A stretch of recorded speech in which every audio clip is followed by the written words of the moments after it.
Hello friends, Radhe Radhe. कैसे हैं आप सभी लोग? आशा करती हूँ सभी अच्छे होंगे। आज का हमारा ये ब्लॉग है नवरात्रि पर। नवरात्रि क्यों मनाई जाती है? सबसे पहले नवरात्रि के जो 9 व्रत होते हैं किसने रखे थे? किस राजा ने सबसे पहले 9 दिन तक व्रत रखे थे?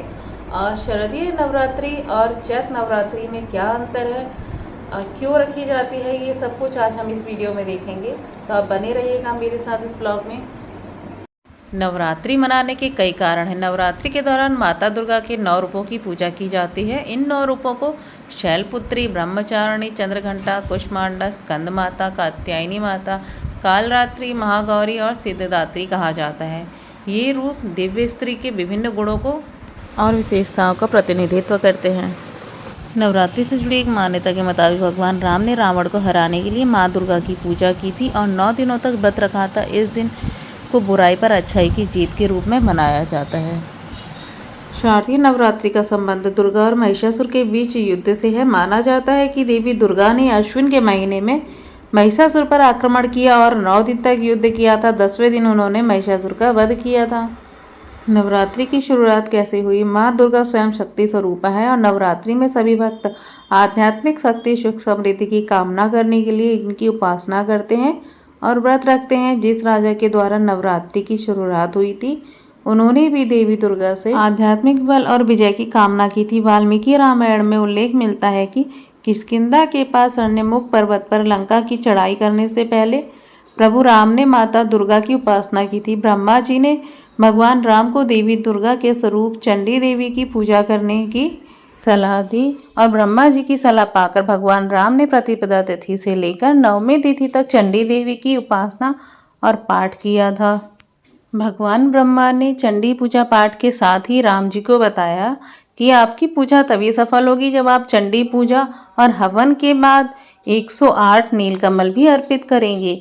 ये नीलकमल बहुत ही दुर्लभ माने जाते हैं। राम जी ने अपनी सेना की मदद से ये 108 नीलकमल ढूंढ लिए, लेकिन जब रावण को यह पता चला कि राम चंडी देवी की पूजा कर रहे हैं और नीलकमल ढूंढ रहे हैं, तो उसने अपनी मायावी शक्ति से एक नीलकमल गायब कर दिया।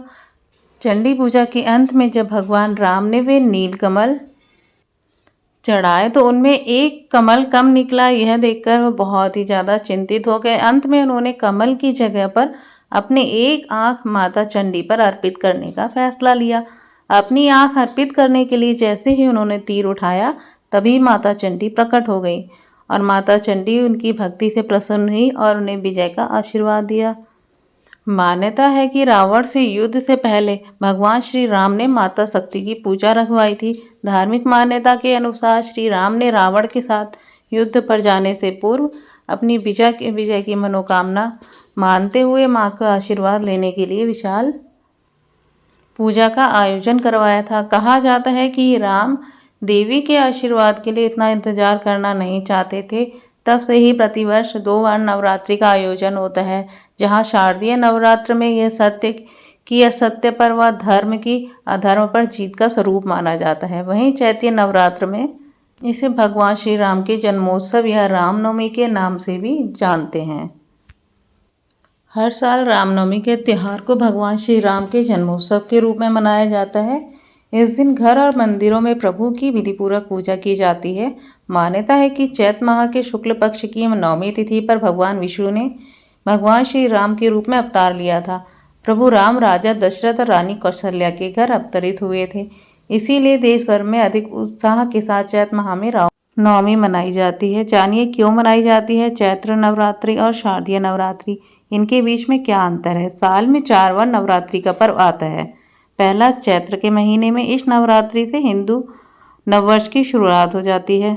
इसे चैत्र नवरात्रि भी कहा जाता है। दूसरी नवरात्रि अश्विन माह में आती है, जिसे शारदीय नवरात्रि भी कहा जाता है। पौष और आषाढ़ के महीने में नवरात्रि का पर्व आता है, जिसे गुप्त नवरात्रि कहा जाता है।